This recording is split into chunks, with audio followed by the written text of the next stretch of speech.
Hi friends, మీకు ఈ video నచ్చితే లైక్ చేయండి, సబ్స్క్రైబ్ చేయండి. భాగ్య కోసం రాతోడు మెట్ల దగ్గర వెయిట్ చేస్తూ ఉంటాడు. అప్పుడే భాగ్య మెలికలు తిరుగుతూ సిగ్గుపడిపోతూ ఉంటుంది. నా ప్రేమని వ్యక్తపరుస్తానని వెళ్ళి ఇప్పుడు ఇలా మెలికలు తిరిగిపోతూ వస్తున్నా ఏంటి మిస్? అనుకున్న పని చేశావా లేదా మిస్ అమ్మ అని రాతో ప్రశ్నిస్తూ ఉంటాడు. ఇప్పుడు చూడు ఏం జరుగుతుందో, ప్రేమ ఎలా పొంగుకు వస్తుందో, ఆయన నన్ను ఎలా పిలుస్తారో చూడు అని భాగ్య అంటుంది.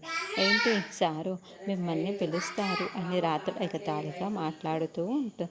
అవును, 1 2 3 అని భాగ్య అంటే 3 అనేసాను ఎక్కడ అని రాతో వెటకారాలు చేస్తూ ఉంటాడు.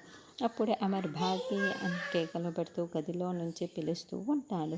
దాంతో భాగ్య ఇద్దరు చాలా చాలా సంతోషంగా ఆ పిలుపుని వింటూ ఉంటే అమర్ అంత గట్టి భాగ్య అని పిలుస్తూ ఉండటంతో మనోహరి గదిలో ఉన్న నిర్మలమ్మ సదాశివ పిల్లలు అందరూ చాలా షాకింగ్గా వింటూ ఉంటారు. మరొకసారి అమర్ భాగ్య భాగ్య అని కేకలు పెడుతూ అలా పిలుస్తూ ఉంటాడు. ఇక అమర్ అలా పేరు పెట్టి పిలవటంతో భాగ్య అయితే డ్యాన్స్ చేస్తూ గంతలు వేస్తూ ఉంటుంది. భాగ్య పట్టరాని సంతోషంలో కాఫీ టేబుల్ ఎక్కి మరీ డ్యాన్స్ చేస్తూ ఉంటుంది. రాతో సంతోషంగా చూస్తూ ఉంటే పైనుండి అనామిక కూడా ఇదంతా చూస్తూ చాలా చాలా సంతోషపడుతూ ఉంటుంది. మరి అనామిక వేసిన ప్లాన్ వల్ల ఇలా అమర్ భాగ్య అని పిలిచాడా, లేకుంటే భాగ్య ఏదైనా ప్లాన్ చేసి పిలిపించుకుందా